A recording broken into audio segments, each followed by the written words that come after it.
Good morning everyone. তো এখন বাজে সকাল 7টা, বাস আমরা এইমাত্র উঠলাম, ওইটা রেডি টেডি হয়ে গেছে গা, অলমোস্ট সবাই ফ্রেশ।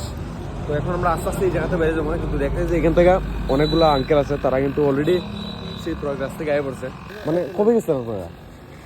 আমরা গেছি তোমার অ্যাকচুয়ালি ইয়েবারে এই 23 তারিখ। 23 তারিখ। সারাদিনের জাম আসলো, রাত্রে আমরা একটার সময় সেই জাম শেষ হয়েছি। কোন জায়গা থেকে গেছিলেন? আমরা আইছি মেইন এই সঙ্গম ঘাটের থেকে, ত্রিপুরা তো না, হ্যাঁ ত্রিপুরা, আমরা আগরতলা যোগেন্দ্রনগর। যোগেন্দ্রনগর। আচ্ছা আচ্ছা। তো আঙ্কেল তারা হইতেছে ভাই আমরা ত্রিপুরার যোগেন্দ্রনগরের। তো তারা মানে আঙ্কেল তারা দেখার পরে এত মোটিভেশন পাইছে যেটা বুঝাইতে পারতাম। সকাল সকাল শুনতেছি যে রাখুদ আমার কাছে ভাই আগরতলা থেকে এসে কেউ, আর নিজের মানে দেশের মানুষ দেখলে একটা আলাদা একটা মজা লাগে। এটা actually হ্যাঁ? আর এই দেখতে পারতো তারা গাড়িটা ভাই, মানে সারাটা রাত্রও তারা গাড়ি চালাইছে আঙ্কেল তারা, একটা এই যে লাগায় কি সুন্দরভাবে তারা বেরিয়েছে ভাই।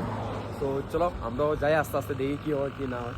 আর এদিকে হাওয়াটাও মানে চেকিং না কেন হইতেছে।